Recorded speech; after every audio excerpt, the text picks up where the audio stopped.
né? E conhecendo outras, e está recebendo hoje aqui no nosso grupo a professora Flávia, e realmente é um momento muito importante, e eu quero contar para vocês, antes da gente começar, antes da Flávia começar a fala dela, que esses dias eu tenho me apropriado de um conto de Guimarães Rosa, principalmente quando essa semana algumas pessoas conhecidas, familiares, inclusive, perguntaram: Luciana, o que é que tu faz da vida com artes visuais? O que é isso? O que se faz em artes visuais? O que faz na escola? O que faz na universidade? Então, explicar para as pessoas, né, que não estão no círculo acadêmico ou não estão, né, inseridas diretamente no campo das artes visuais, às vezes se torna uma tarefa um pouquinho difícil, mas eu gosto muito de me apropriar da terceira margem de Guimarães Rosa, e eu vou contar para vocês rapidamente, dar um spoiler aí desse conto, e fazer uma ação muito ousada, que é mudar, inclusive, personagens, nome, o sexo do personagem principal. E eu vou contar essa história para tentar dizer o que eu entendo que nós fazemos aqui nesse grupo, e para quem trabalha com o ensino das artes visuais, e principalmente hoje com a nossa temática sobre o desenho, a criatividade, processo e a produção de experiências significativas de aprendizagem, né? Nesse conto, que eu vou usar mudar muitas coisas, mas nesse conto a gente tem uma personagem, a Dona Laura. A Dona Laura, ela mora na beira de um rio, em uma cidade do interior. Então, imaginem a cena, a Dona Laura, uma senhora que mora nessa cidadezinha na beira do rio com a sua família, ela tem 2 filhos, tem um marido. E a Dona Laura, certa vez, ela pediu que o marceneiro da cidade construísse um pequeno barco para ela. A princípio, ninguém deu muita bola para isso, imaginavam que ela queria passear pelo rio ou pescar. Só que, simplesmente, quando ela pegou o barco, ela se foi para o rio e não voltou mais. Simplesmente se foi. E passou a viver. As pessoas viam a Dona Laura andando com o barco de um ladinho para o outro, de uma margem à outra, mas ela, de fato, não saiu mais daquele barquinho, e ali ela passou a viver. O que aconteceu? A família, primeiramente, estranhou muito essa situação, e aí pediu que o gestor da cidade fosse até a margem do rio, onde eles moravam, e que chamasse a Dona Laura para que voltasse e desse explicações. Afinal de contas, aquela cidade, aquele povo, aquela vila, precisava, então, das contribuições da Dona Laura, que era uma ótima costureira. O gestor da cidade foi, chamou a Dona Laura, deu uns gritos, mas nada da Dona Laura voltar. Depois que se passaram alguns meses, a família ficou ainda mais preocupada, inquieta, na verdade, mais do que preocupada, ficou inquieta. Por que a nossa mãe não volta? O que está acontecendo?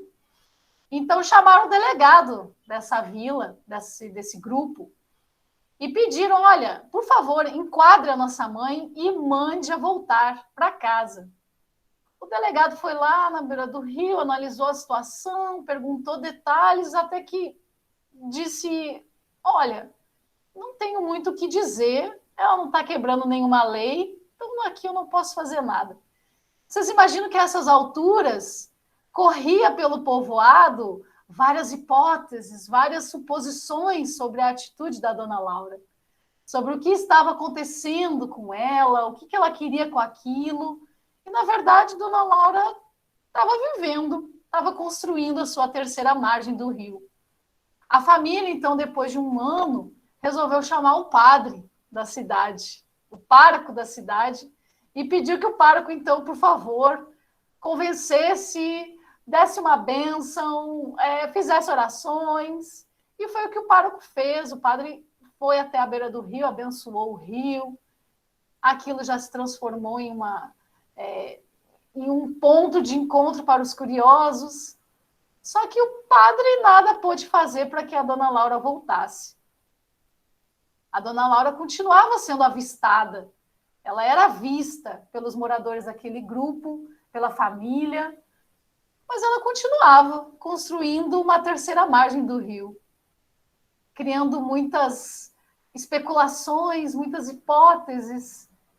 Então, a família continuou, o tempo continuou passando, a filha teve filhos, o filho se casou e foi para morar em outro lugar, o marido já foi também entrando na velhice, e a vida continuou seguindo, até que então, nessa cidade apareceu um jornalista. E aí esse jornalista foi conhecer a história da dona Laura. E aí que o jornalista foi lá e escreveu várias outras histórias com mais possibilidades e com muito mais instigações sobre as motivações da dona Laura. E aquela história saiu daquela vila, saiu daquele povoado e percorreu vários e vários quilômetros. Daqui a pouco a gente tinha muitas pessoas falando na terceira margem que a dona Laura tinha construído. Então, eu quero instigar vocês a procurar esse conto para ver qual é a real história, mas na interpretação que eu estou fazendo e no sentido que eu estou construindo, eu penso que essa história demonstra com muita eficiência, no meu entendimento, a resposta sobre o que nós fazemos no campo do ensino das artes visuais. A gente constrói terceiras margens, a gente constrói a terceira margem do rio, a gente instiga, cria curiosidade, não dá respostas, né? Então, todas as vezes que me perguntam e eu tenho um tempinho para contar, eu falo sobre essa história com a esperança de que eu possa me tornar inteligível, que essa minha versão de realidade se torne legível para quem escuta. E aí, hoje, a nossa ideia aqui é trazer Flávia, uma grande parceira, uma parceria incrível aí de construção de terceiras margens, né? Para que Flávia possa falar sobre esses processos, experiência, principalmente com desenho, vindo de pesquisa.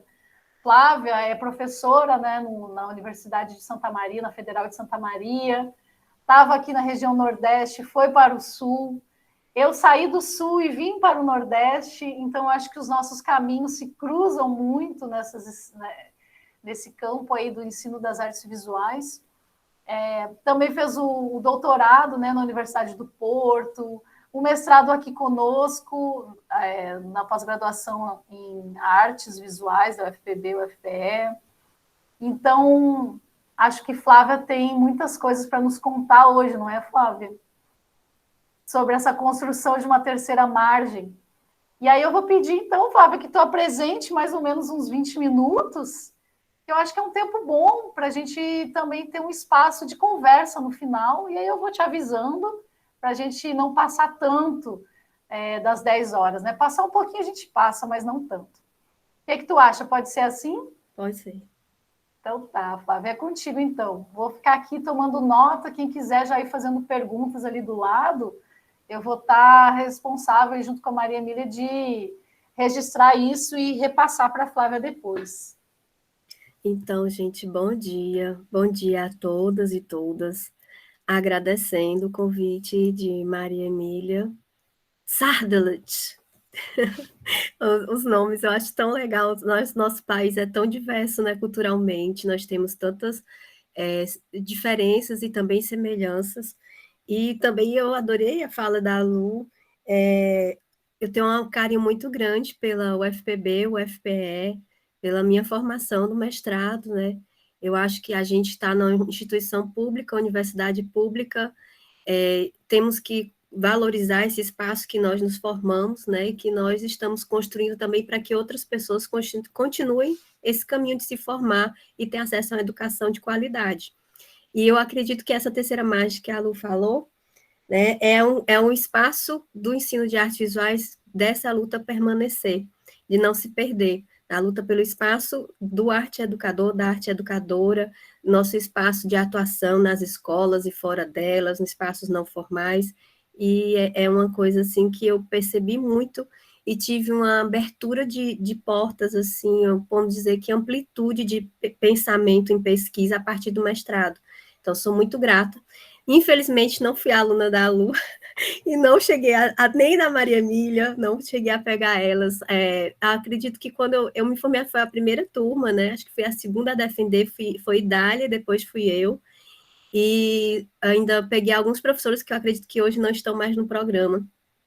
Mas muita coisa, assim, sou muito grata ao que eu aprendi com Recife e João Pessoa, né? Que já são pontes. Daí eu estava lá em Juazeiro, Petrolina, outras pontes, e vim bater no Sul, a doida, e fui fazer doutorado fora.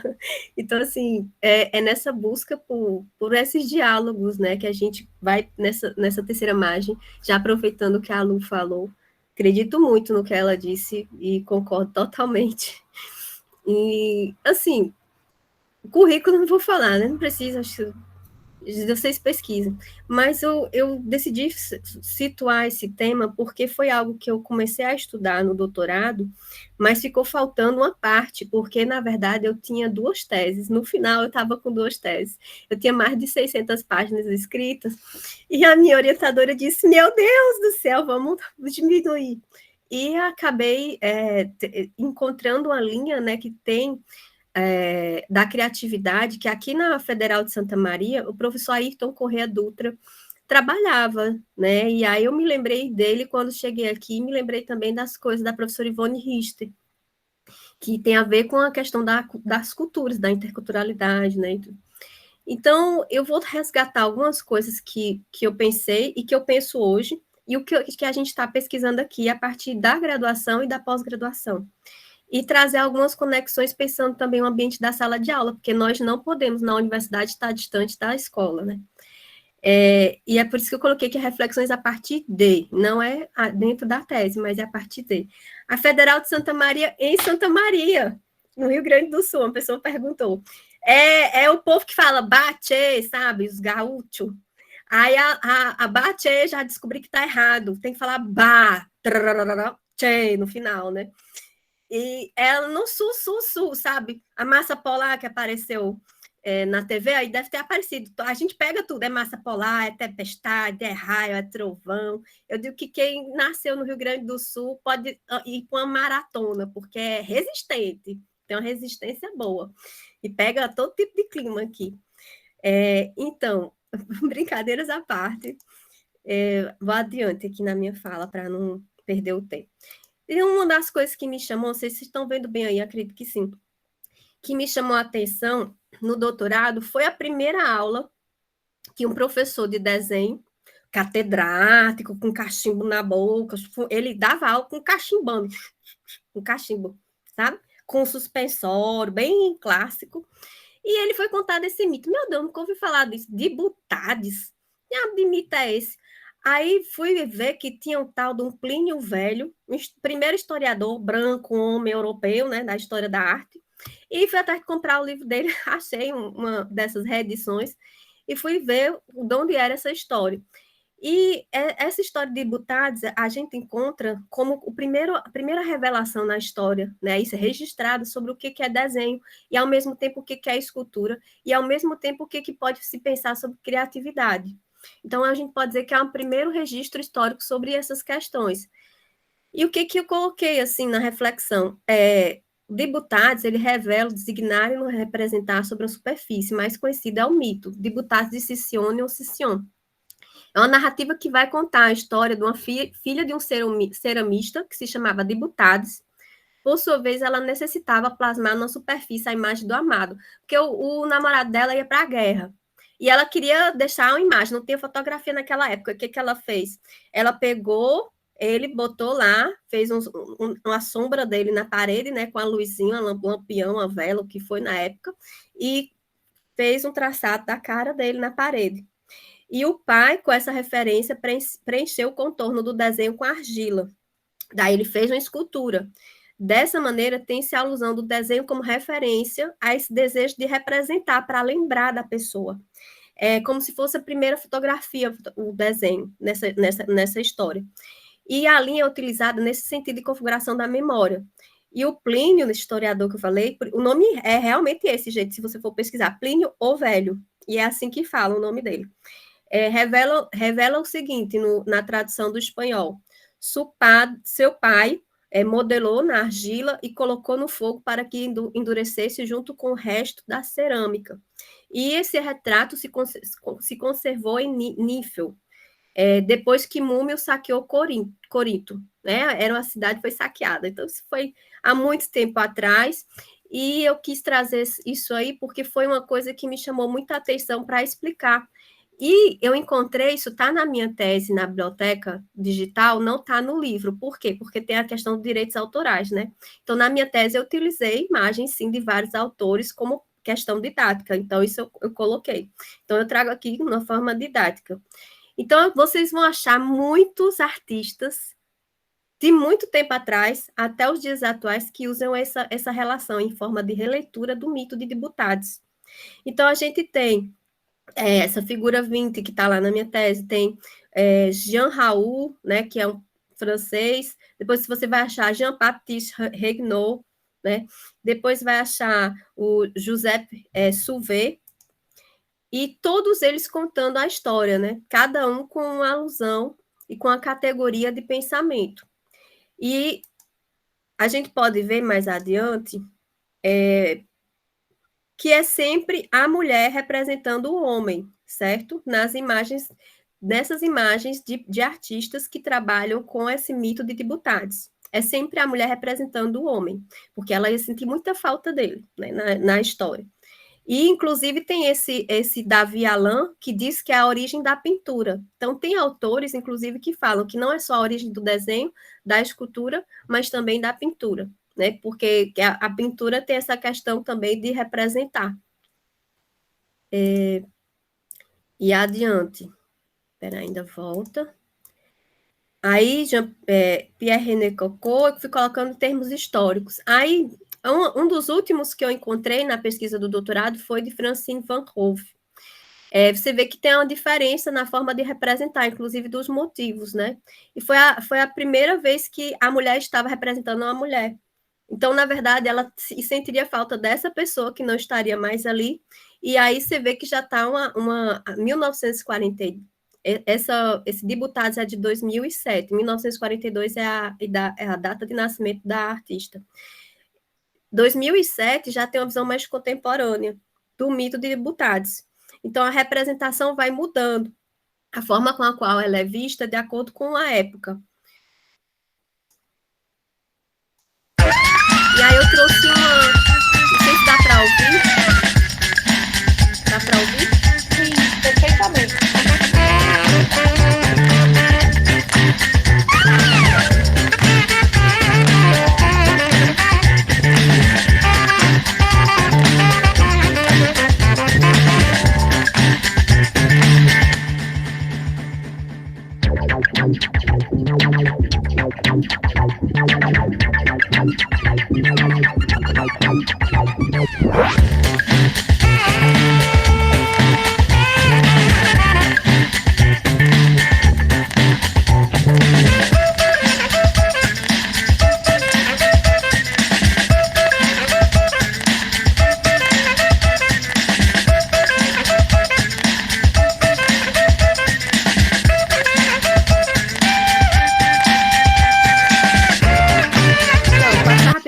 Na verdade, esse trabalho foi um trabalho que eu apresentei no Congresso em Lisboa da INSEA, da Sociedade Internacional de Educação pela Arte, a International Society for Education Through Art. Inclusive, está aberta a inscrição do congresso, que será em Cusco, né, com desconto, e foi prorrogado, se vocês quiserem mandar 150 palavras o resumo.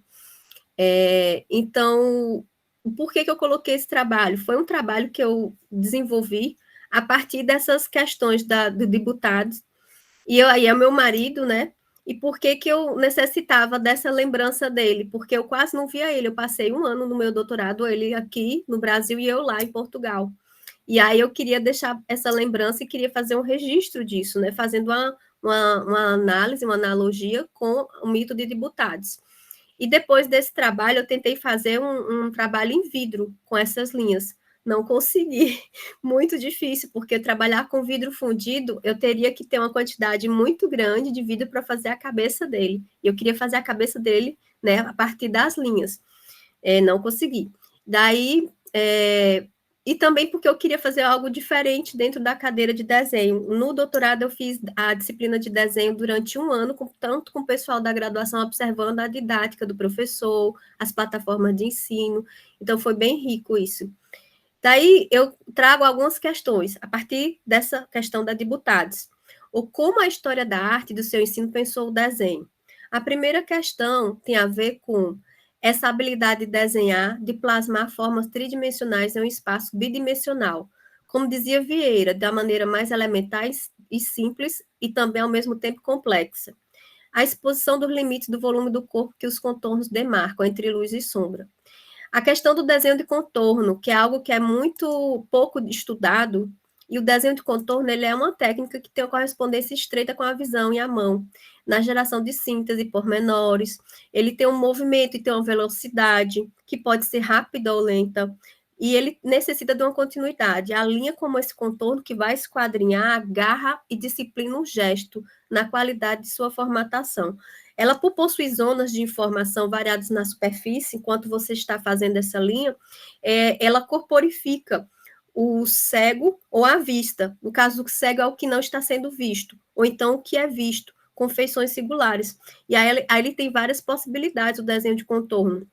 E foi algo que eu nunca tinha pensado, porque é uma coisa que a gente pouco se discute aqui na maioria das licenciaturas em artes visuais, é sobre como que a gente representa e como a gente pensa a representação. A gente discute a imaginação, discute a capacidade criadora, mas não discute o pensamento representacional. Isso ficou muito ligado no nosso país com a linguagem gráfica, com o Doni Zadonde, com o Feigl Strower. E aí, adiante aqui.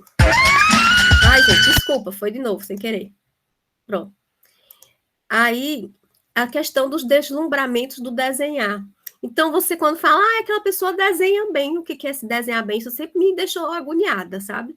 Então, o que é desenhar bem? Você que desenha aquele desenho, só o desenho realista, né? Que a gente está numa profusão hoje, ainda mais com as redes sociais, com as mídias, que o melhor artista, né? A melhor produção é aquela que é mais próxima do real. Por que será? É tão bem visto isso no mercado? Por que será que tem uma ênfase tão grande, inclusive nas elites? Não somos nós, professores de artes, que divulgamos isso, mas isso é muito forte no âmbito das elites ainda, né? É algo que a gente traz e que ainda é muito forte. Então, essa ação do desenho, o Molina é um dos autores que é também pouco estudado aqui, mas é um dos autores que mais fala sobre essa representação. Ele fala de 3 deslumbramentos que o desenho provoca. Um é que produz pela fascinação do gesto, então é por isso que a gente fala de gesto e um regesto. O gesto é o momento que você vai transformar o que está na mente em concreto, e o regesto é o momento em que você entende como isso se configurou. E outra questão que provoca a surpresa da sombra, né, que tem a ver com isso de tributários que eu estava falando, e o valor dos mesmos, na questão de como é que isso é configurado, ordenando caminhos que dirigem o pensamento à ação, que tem a ver com isso que eu falei. Começa na mente e se torna uma ação. Deixa adiante aqui. Então, há uma taxonomia do que pode ser concebido como desenho.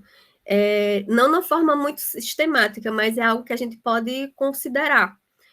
Primeiro, o desenho está dentro do domínio da percepção, e por si só também a criatividade. Ele está, assim, com o desenvolvimento da criatividade, necessita do desenvolvimento do pensar representacional.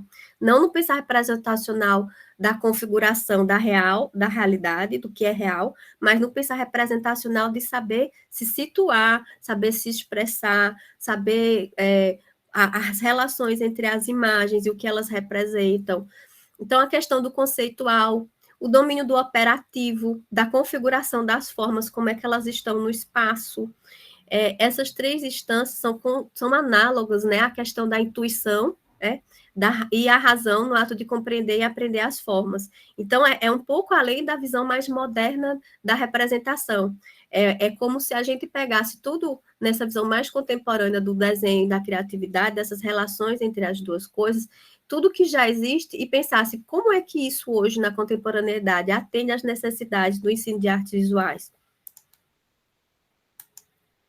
E aí tem alguns outros pontos que eu trago aqui, que vem dessa apresentação até uma representação.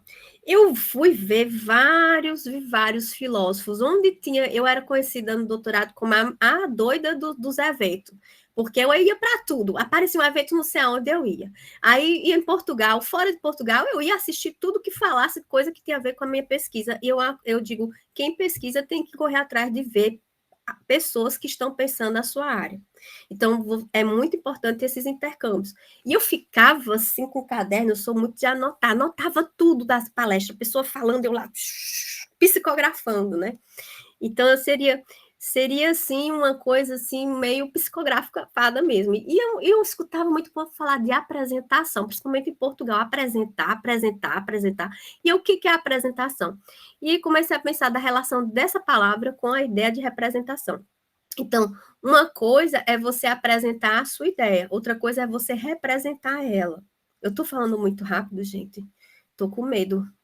A menina da Libras, eu falo rápido.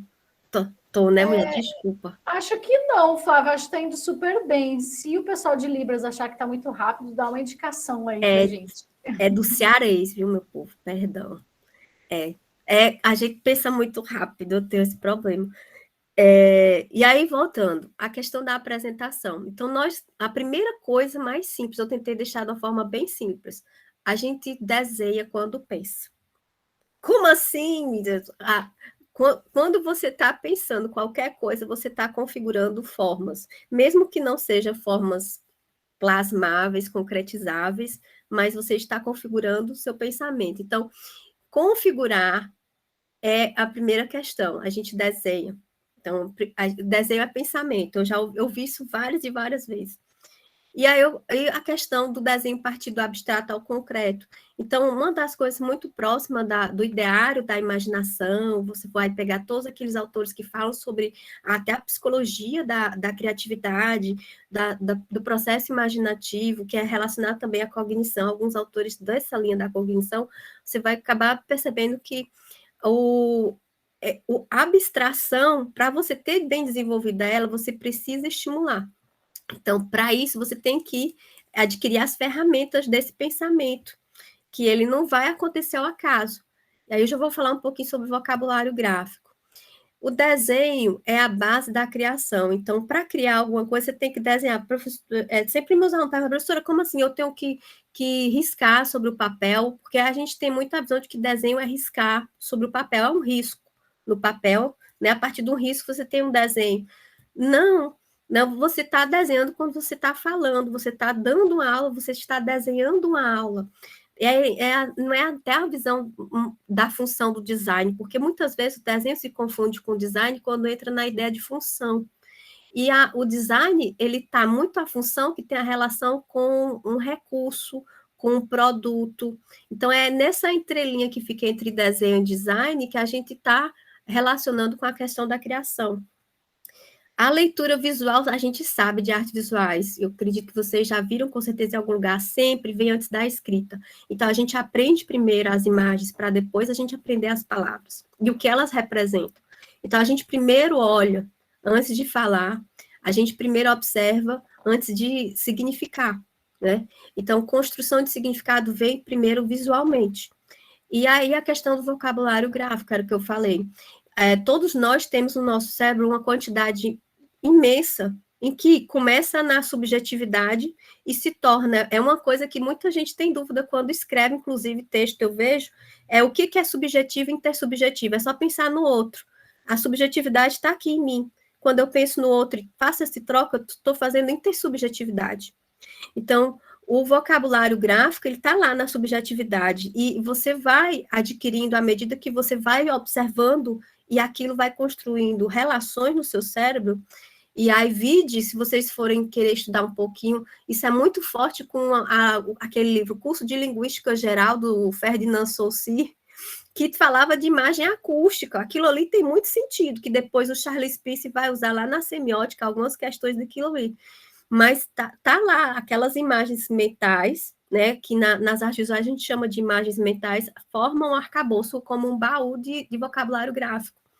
E que a gente, quando produz arte, a gente utiliza desse baú. A gente está sempre usando nossas memórias, sempre. A questão da sensibilidade, então, a nossa sensibilidade com a percepção, a sensibilidade envolve emoção, sim, e a questão do sensível. Percepção não é sensibilidade, também muita gente confunde. Percepção tem a ver com perceber o espaço, perceber sua configuração, se perceber, né, perceber o uso de instrumentos. Então, a sensibilidade ela se relaciona com a emoção e com o gesto, com toque, algumas vezes, né, com questão dos sentidos, os sentidos, né? Tato, olfato, audição e etc. E a questão que representar é configurar. Então, toda vez que você está representando, você está configurando seu pensamento. Quando você está falando, você está configurando seu pensamento. Adiante, para não perder o tempo. E aí é uma questão que eu desses historiadores brancos, europeus, que eu tenho uma visão muito decolonial, hoje cada vez mais. Mas a gente não pode, na decolonialidade, esquecer essa história da arte que nos formaram, né? E que ainda nos forma. E a gente tem que encontrar outras formas também para entrar dentro, e, na verdade, às vezes até quebrar a forma, né? E mostrar outras histórias que estão aí querendo aparecer. Mas não podemos esquecer dessa base lá. Foi feita lá atrás. Então, Vasari, que é outro antigão da história da arte, ele prescreve o desenho como síntese teórica e prática das artes. Ele prescrevia como uma receita, vai. A maior síntese das artes é o desenho. E aí teve um preconceito muito grande em Paris, na época do impressionismo, em que tinha uma academia, vocês sabem, na história da arte, de desenho e academia de pintura. E que isso também ocorreu em algum momento, lá para 1400, na Itália, com as brigas entre as academias, entre o que é melhor, pintura e desenho. E nós tivemos aqui, o Modesto Brooks falou na Academia Imperial de Belas Artes, uma briga entre o que é melhor, pintura ou desenho. E nessas brigas bestas que a gente das artes tem, a gente acaba esquecendo o que realmente nos forma, né? Como é que nós pensamos, como é que nós representamos o que pensamos. Se é de desenho, depois fazer uma pintura, ou se é diretamente o desenhar pintando. Eu tinha um professor de pintura chamado Gilberto Machado, não sei se vocês conhecem, o bichinho, ele não publica muito, mas ele era um excelente pintor. Estudou na França, e ele é muito impressionista, tem um trabalho impressionista, e ele dizia assim: Flávia, você vai aprender a pintar quando você parar de desenhar. E eu, meu Deus, como assim? Eu vou aprender a pintar se eu parar de desenhar? Porque para mim tem que desenhar e depois pintar por cima, não era assim? Eu tinha aprendido assim. Ele, não, você tem já que colocar os tons, já entender, e me levava 6 horas com a turma, 6 horas da manhã naquela ponte metálica em Fortaleza, ver o sol nascendo, assim, 5h30, para ver os tons ali no mar, aquela coisa. Minha gente, eram as aulas que ele chamava de, paisagens pictóricas, estudos peripatéticos, lembrando aquelas academias, né, da Grécia Antiga, estudos peripatéticos.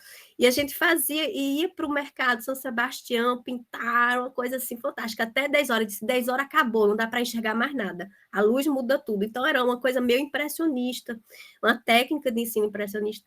E eu me lembro que essa questão via muita diferença na faculdade, na minha graduação. Eu via os professores que tanto tinham a visão mais do ensino, com a visão mais da licenciatura, e outros que eram mais artistas do bacharelado, tinham essas divisões. E aí eu fiquei pensando como a gente não pensa na representação como um todo, como isso está ligado ao nosso processo de ensinar e aprender.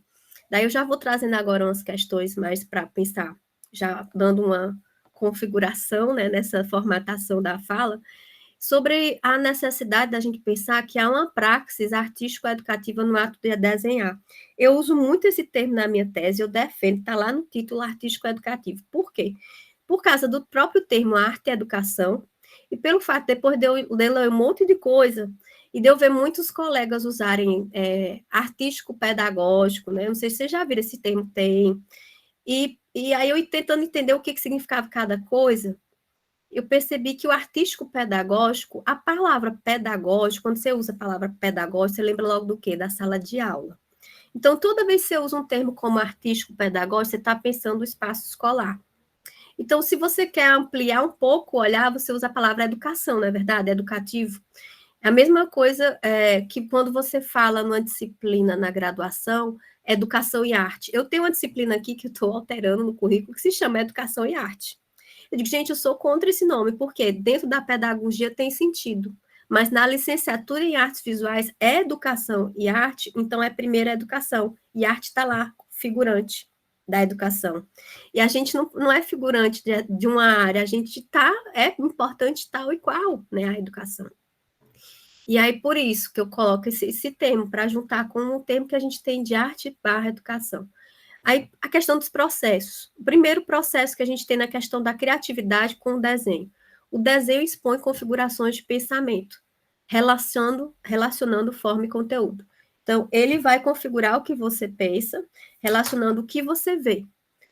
A segunda questão, o desenho e a imaginação articulam formas de rever o que nós vemos e recriar o presente.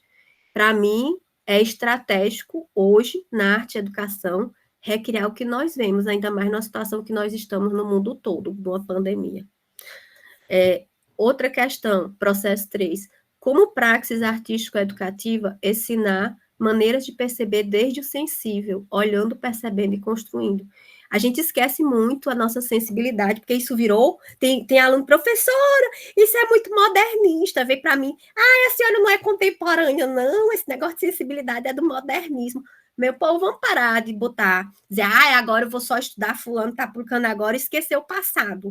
Por conta da gente esquecer as nossas bases teóricas, a gente acaba se lascando nas artes visuais, tenham em mente nisso. Então, a gente trabalha com sensibilidade, a gente trabalha com emoção, a gente trabalha com percepção. Nossa área, isso aí é muito forte. A palavra que mais usam aqui, eu acho que Luciana sabe, no sul é potente. Então, isso é muito potente. Eu digo, gente, vamos estudar o que é potência, porque usam muito. E eu digo, potência é uma palavra importantíssima na nossa área. A gente tem que ver onde é que ela está. Como é que a gente pode potencializar as coisas que nós fazemos. E aí tem uns quadros que eu deixei lá na tese, vocês podem ver, isso aí tá fácil de achar, que eu falo sobre essas ênfases, que vocês também vão achar alguns trabalhos na internet de outras pessoas também dessas ênfases, vão encontrar o trabalho da Ana May Barbosa, que fala sobre a questão histórica e tal. O que eu fiz foi o seguinte, fiz uma tabela em que eu falo como é que a gente desvia no ensino de artes visuais ou adultera essas percepções, né? E que a gente, quando está num processo que a BNCC vai fazer isso agora no ensino médio muito fortemente, de desviar a nossa área, adulterando as plataformas dela, utilizando de palavras como estesia, né? Isso está na BNCC do fundamental, mas vai utilizar alguns termos que envolvem, inclusive, a palavra criatividade para modificar a nossa área enquanto área de conhecimento e vai virando um campo que pode ser utilizado por outras linguagens e suas tecnologias.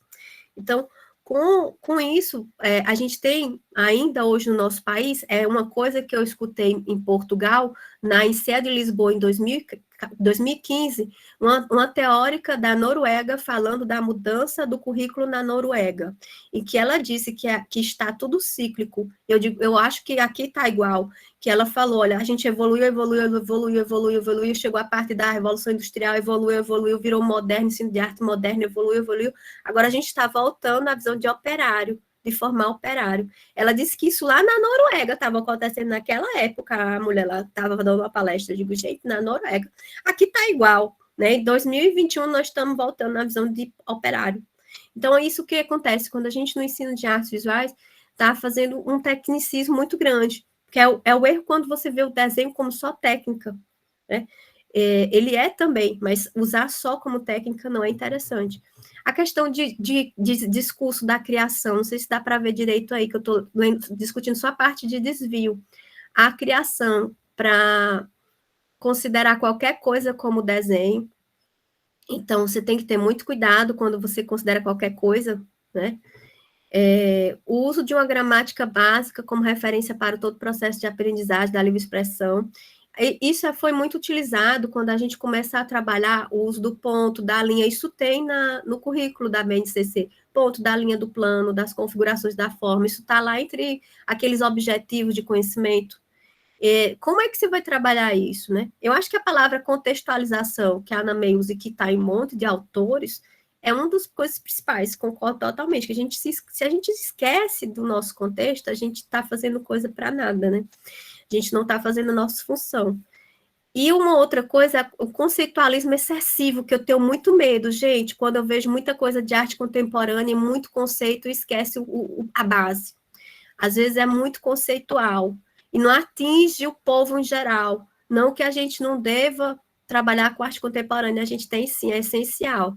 Mas tem que ver como nós estamos fazendo isso, né? De que forma. E essa questão da dificuldade de explicitar os meandros do processo de aprendizado do desenho pelo desenhar. Então, muito professor até hoje não consegue segurar. Não, eu não consigo, já ouvi até de colegas, eu não consigo, Fábio, eu não sei fazer.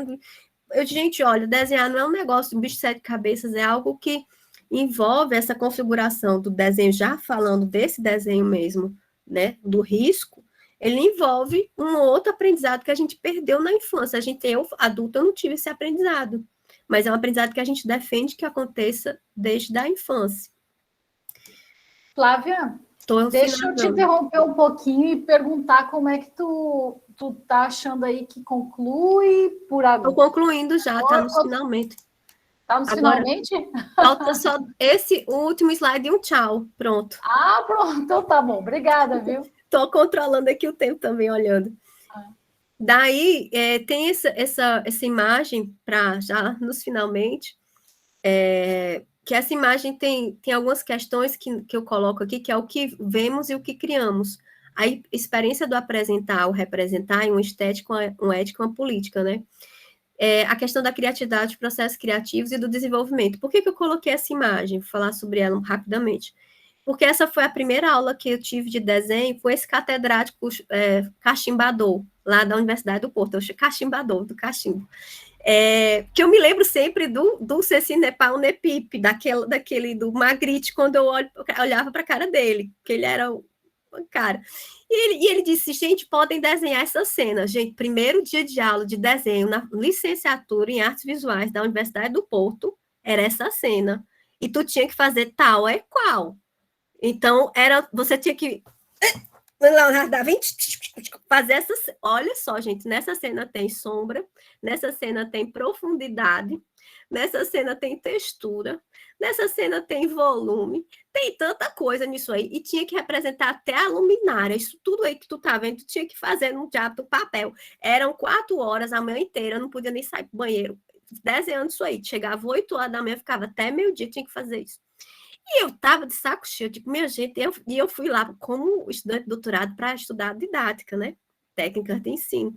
E eu digo, eu não vou fazer esse desse desenho, não. Foi a minha primeira aula, a minha primeira briga lá dentro.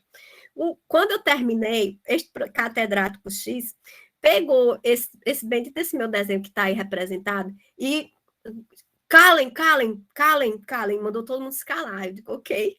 Aí ele disse, gente, isso aqui mostra por que o Brasil precisa aprender a desenhar.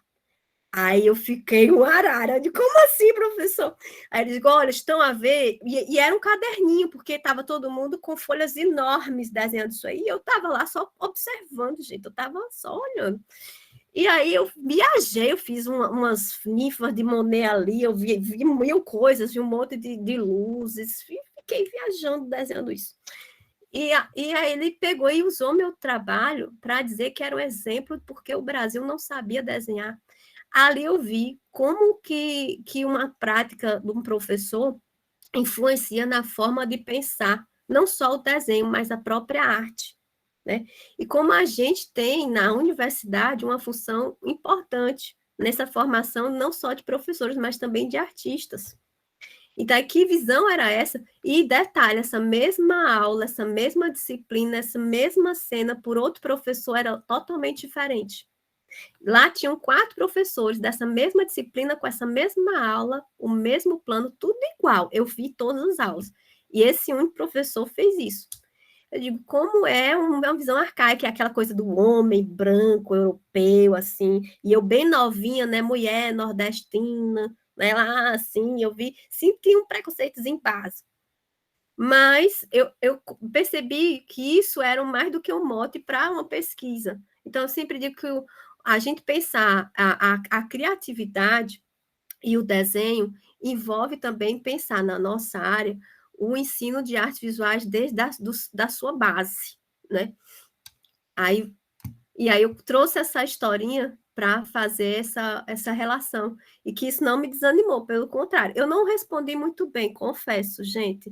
Na hora você fica meio chocada, né? Eu digo, pronto, eu sozinha lá fazendo doutorado, que eu respondo esse professor, fiquei sem saber o que falar. Ele falou um monte de coisa, eu não me lembro de tudo, não. E eu digo, eu deixei esse homem falar, ele, né, o dono da sala, né, a coisa da hierarquia, você vê que tem um palco, isso aí tem um palco, o professor ficava até alto, então calei-me e deixei ele falar. Mas eu percebi bem essa questão da didática. E aí, o último, né? Questões finais. Então, para pensar tudo que foi dito, eu tentei trazer algumas frases, né? Para dar meio que uma costurada. O ato de desenhar é um ato de pensar, né? O desenho é o primeiro processo criador. E a gente tem ele muito mais livre quando é criança. Pode perceber, eu tenho feito as experiências com a minha filha é cobaia de 4 anos, que ela está desenhando melhor até que eu. Digo, gente, desenha muito bem. Por quê? Porque eu estou fazendo coisa que eu não tive na minha educação, né? E eu estou estimulando os alunos também a se desenvolverem. A criatividade depende do desenvolvimento de habilidades de representação, expressão e contextualização. Então, para você ter uma criatividade hoje, e que todo mundo fala de inovação, para ter inovação, você tem que ter desenvolvido a criatividade. Então, precisa ter desenvolvido bem a representação, a expressão e a contextualização. Não adianta você fazer só uma coisa, tem que desenvolver todos. E, para a última, que aí não tem mais nada que ler, só para dizer obrigada. Tá aí os links, podem achar na internet depois, essas coisas todas. Fico muito feliz de poder falar para vocês. Não sei se preencheu o que estavam esperando, mas qualquer coisa podem mandar mensagem. É isso. Com certeza, Flávia, mais do que estávamos esperando. Eu fico contente que essa experiência não muito positiva, né, nessa aula com esse professor, tenha te impulsionado a pesquisar e hoje a refletir de maneira diferente, né? Então, infelizmente, a experiência deve ter sido, com certeza não foi boa, mas pelo menos aí te trouxe até onde tu tá, né? E hoje tu pode compartilhar com a gente não só a história, mas também o que surgiu a partir dela, né? E aí falando dessas reverberações do que tocou em nós, eu acho que aqui a gente já tem um comentário da Juliana. Flávia, se tu quiser parar a apresentação, porque talvez tu consiga ver a gente, né? Então, além de te agradecer, dizer que com certeza o que tu disse já reverberou muito. Eu tenho aqui algumas considerações, mas eu prefiro realmente que o pessoal aqui fale mais. Então, a Juliana Chucuru, se puder. Tu quer, Ju, abrir o microfone e falar, ou tu quer que eu leia? Como é que tu quer? Não sei como é que tu tá aí de Eu microfone. peço desculpa ao pessoal de Libras, viu? Que eu falei rápido. Tentei me controlar, desculpa. Oi, estão me ouvindo? Sim, perfeitamente. Quero falar, se der tempo ainda. Então, Flávia, quero agradecer essa sua palestra, adorei, linda.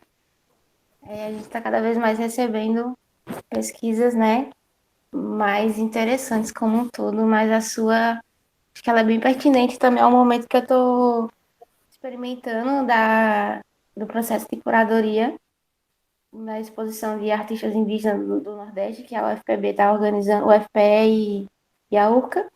E eu lembrei muito, foi muito interessante essa tua reflexão que tu propôs sobre, no contexto do ensino da praxe, né, de arte, da questão do pedagógico educativo, porque eu estava muito, até então, inteirada sobre, sempre uso o termo curadoria educativa, processo educativo, mas quando eu fui me encontrar com um grupo, né, nesse processo de troca que a gente está fazendo. Eu estou na coordenação do educativo, e o pessoal estava muito acostumado com o termo curadoria pedagógica, e eu não,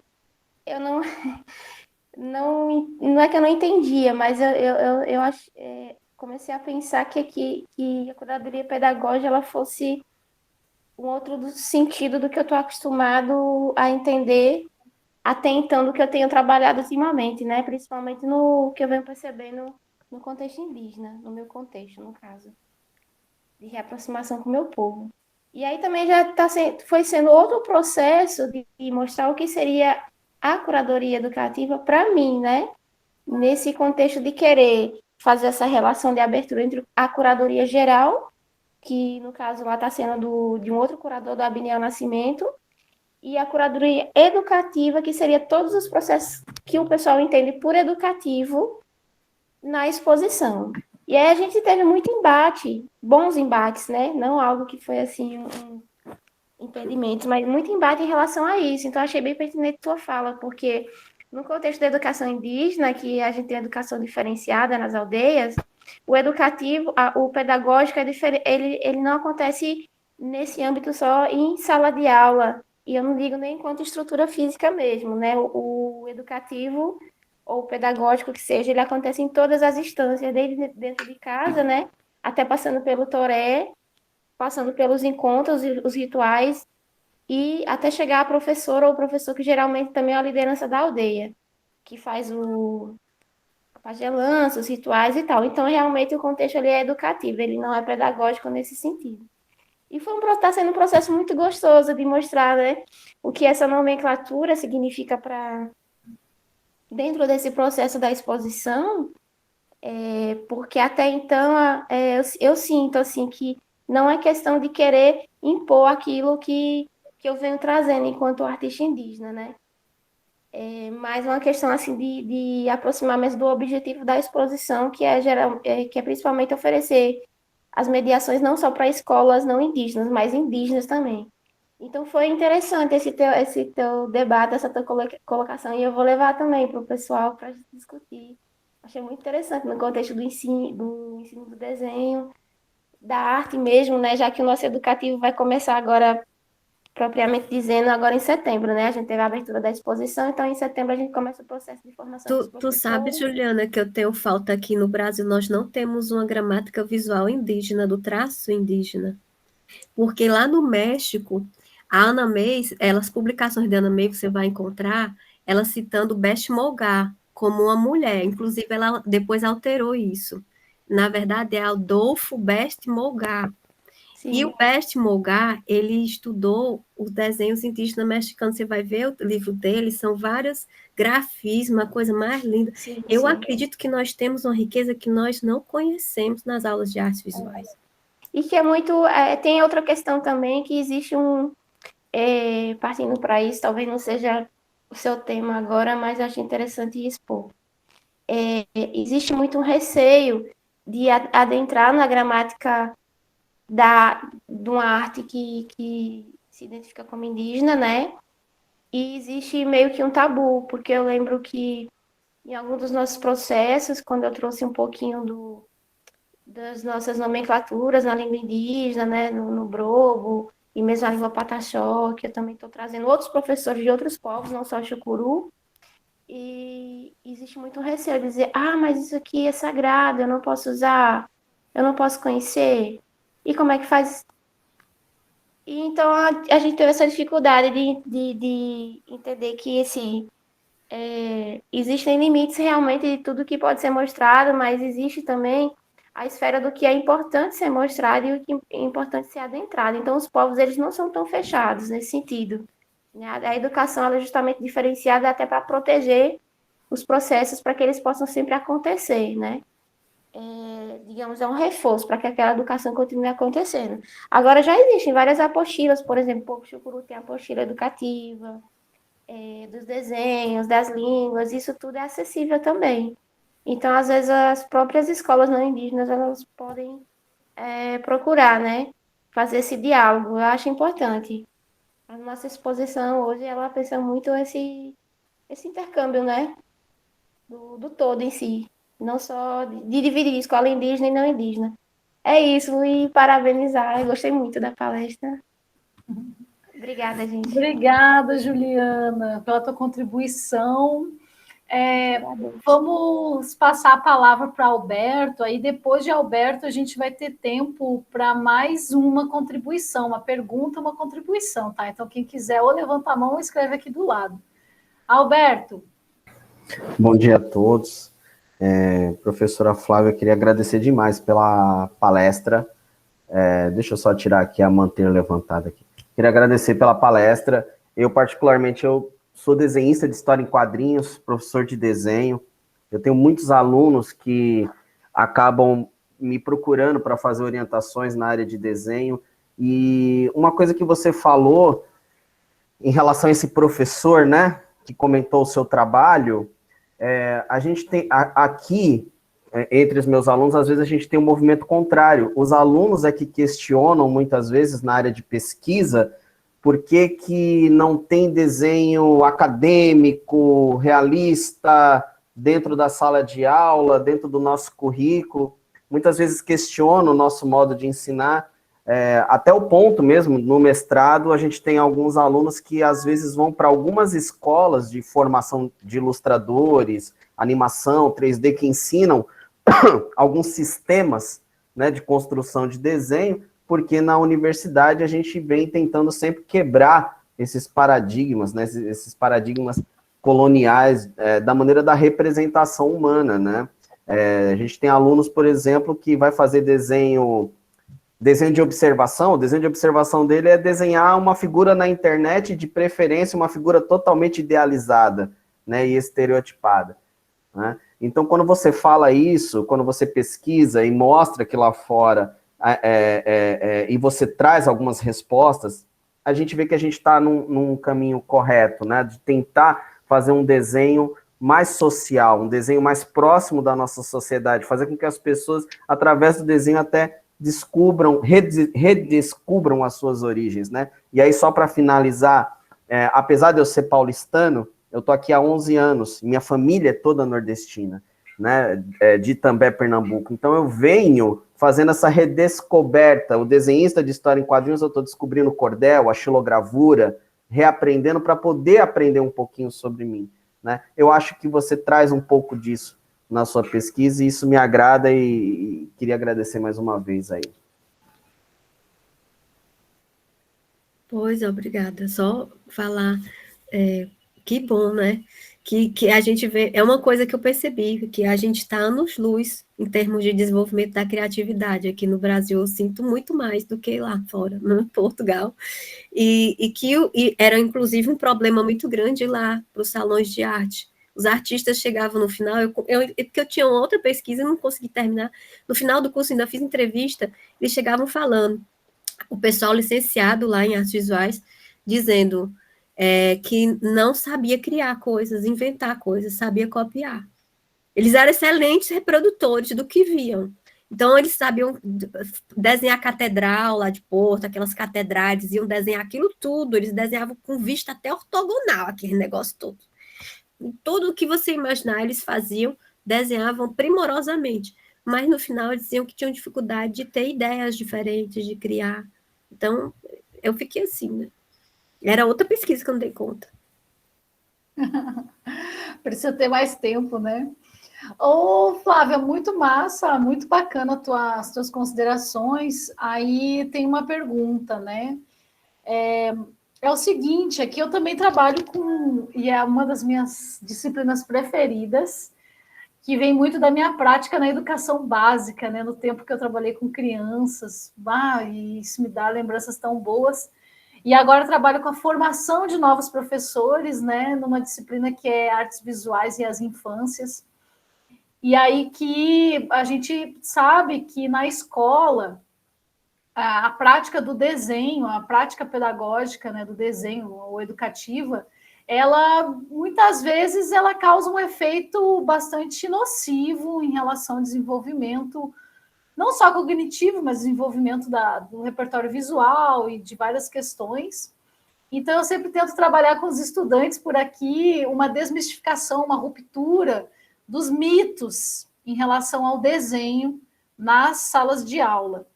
A minha pergunta para ti é o seguinte: se tu um desses mitos, por exemplo, é a questão do dom, né? Entre a gente, eu elenco 10 mitos junto com a Suzana Rangel, né?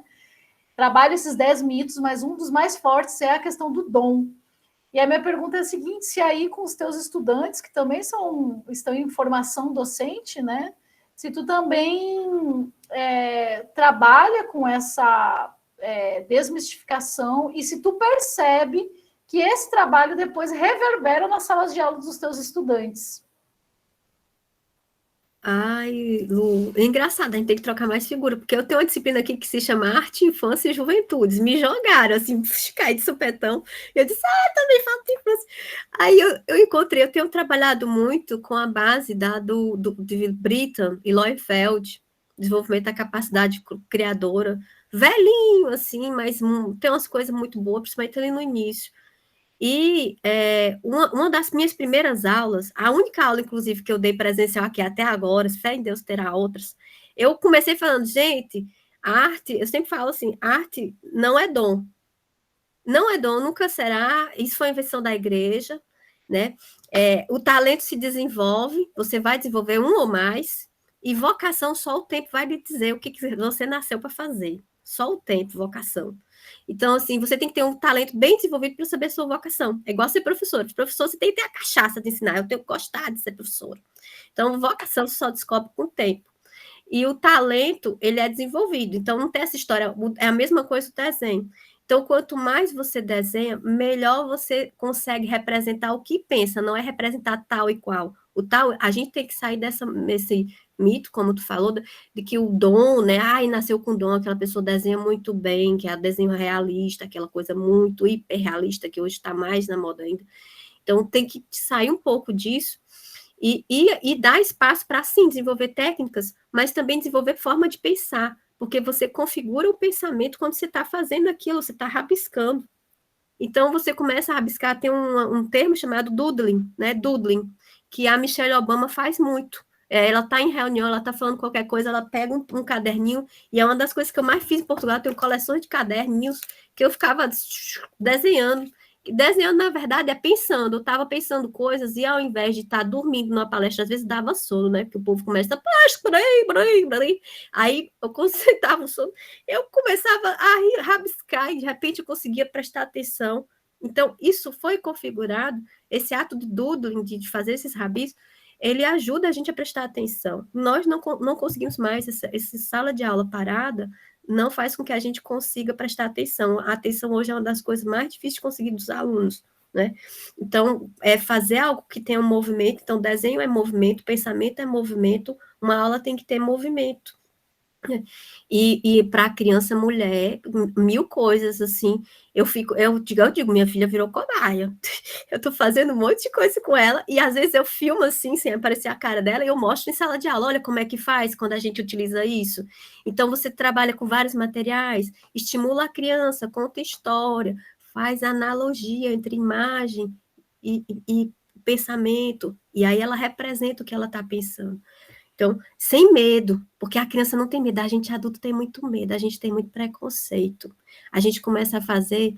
Eu na época de Porto, esse primeiro desenho que eu mostrei a vocês foi um baque muito grande em mim, que eu fiquei assim, do que o professor falou, eu pensei até em desistir do doutorado, e vou largar esse doutorado, porque aquilo me deixou muito mal. Depois é que eu persisti, inclusive fui orientada a mudar a minha tese. Queriam que eu não falasse sobre desenho, porque eu não era desenhadora, e eu tinha que ser desenhadora, e que os portugueses sabiam falar melhor de desenho do que eu, brasileira, saberia falar. E aí isso foi me falado várias e várias vezes no doutorado, e eu não desisti.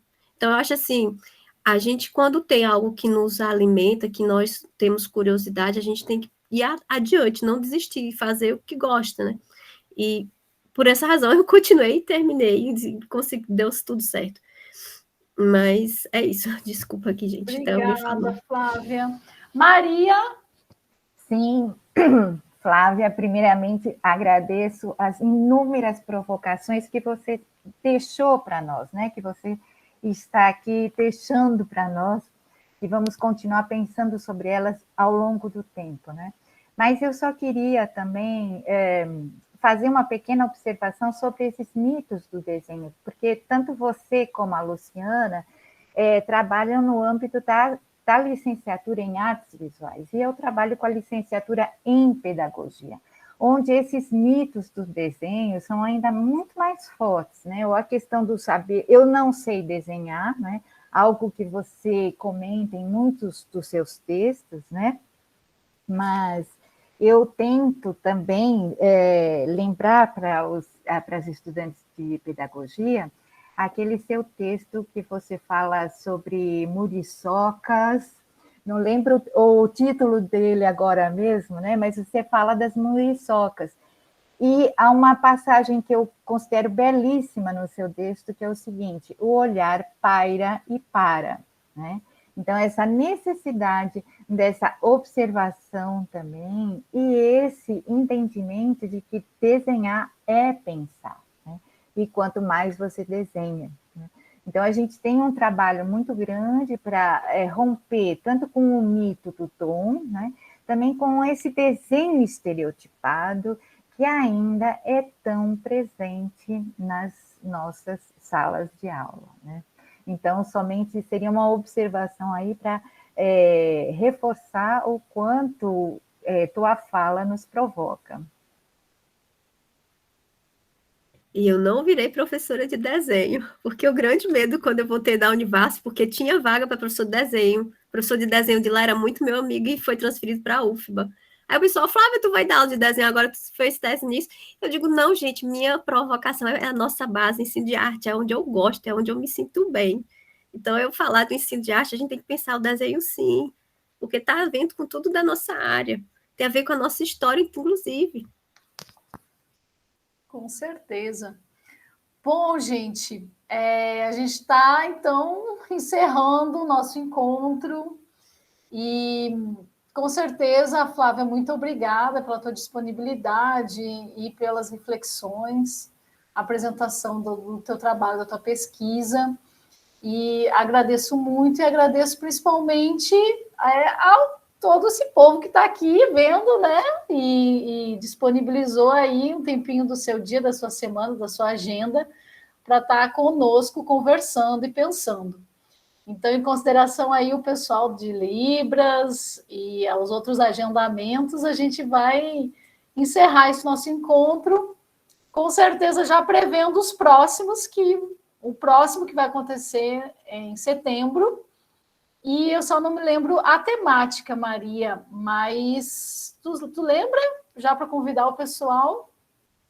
Sim, vamos participar da Primavera dos Museus, do IBRAM, e uma fala com o José Vasconcelos, que está aqui conosco agora mesmo, que é da Universidade Federal do Amapá. E ele vai nos apresentar uma experiência dele com as comunidades quilombolas do Amapá. Então, já estão todos previamente convidados aí para a próxima em redação de setembro.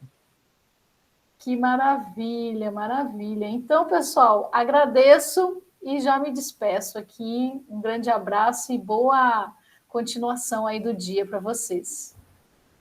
Só uma pergunta, a gente consegue ter acesso à sua tese, professora? Você tem um link para a gente acessar? Vou dar aqui, pera ainda. Tá. Que boa pergunta, Alberto. Esse vídeo também ele vai estar disponível no canal. Nesse site você vai achar a tese no IBICT, que é com essas imagens, porque no IBICT pode colocar as imagens. Vai achar também a tese o livro em si, porque ele já perdeu os direitos autorais, a editora, já deixei o livro todo também online, e vai achar o Todos Podem Desenhar, que foi um livro depois da tese que eu criei para estimular os adultos que têm problema com desenho. E aí eu escrevi um pequenininho livro, bem simplesinho, baseado no Pequeno Príncipe para colorir, que me indignou. Aí eu vou escrever um livro para... Flávia, manda para o WhatsApp, pede para alguém mandar para o WhatsApp, por favor. Eu mando de Isaías. Muito obrigado, gente. Até mais. Aí tem tudo, gente. Obrigado a todos vocês. Obrigado, professora. Um último agradecimento a Cidinha e Jerônimo por essa grande interpretação, para que nossas palestras também possam chegar a um maior número de pessoas.